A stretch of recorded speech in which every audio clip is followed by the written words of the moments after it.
Released in November of 2016 for the PC and PlayStation 4, it's small radios, big televisions.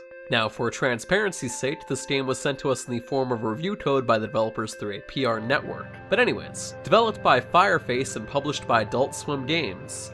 The whole objective of the game is to navigate your way through these different screens, or factories as the game refers to them. In order to do this, you must solve puzzles and find these green objects within different cassette tapes, then open up these doors to further progress. But is the game itself any good? Let's find out first with the good.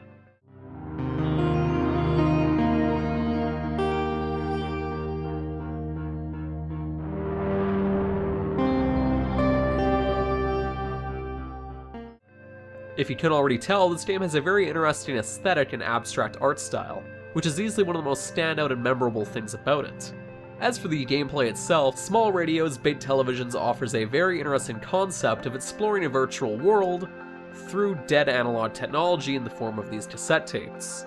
They're the key to puzzle solving in this game, as at times you'll have to explore them numerous times in a few different forms no less to find the green spherical key thing that unlocks doors. However, easily my favorite thing about Small Radios, Big Televisions is the soundtrack.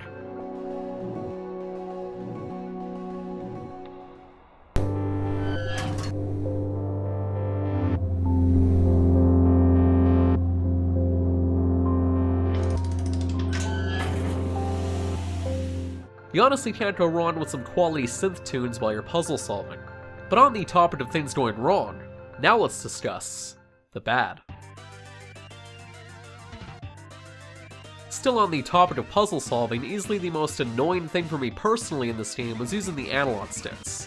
It's pretty evident grabbing objects in this game was more intended for the mouse, as trying to control certain puzzle objects with the analog sticks became a real pain at times.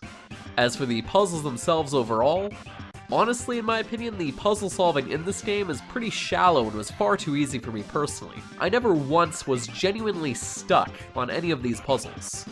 For example, oh look, this factory's theme is gears. Oh look, you connect the gears to solve the puzzle. Oh look, you turn off and on the lights to make the plants hide or appear to solve the puzzle. This basically sums up the type of challenges you'll find in this game.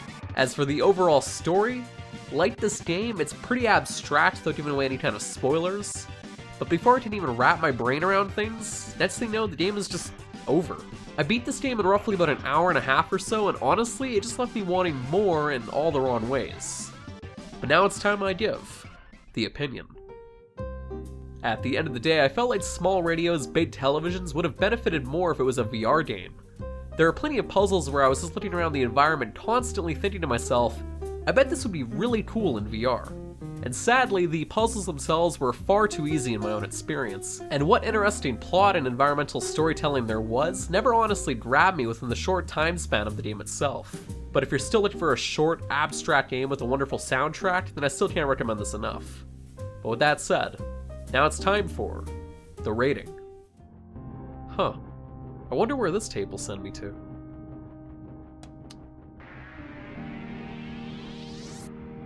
That's a hot little car.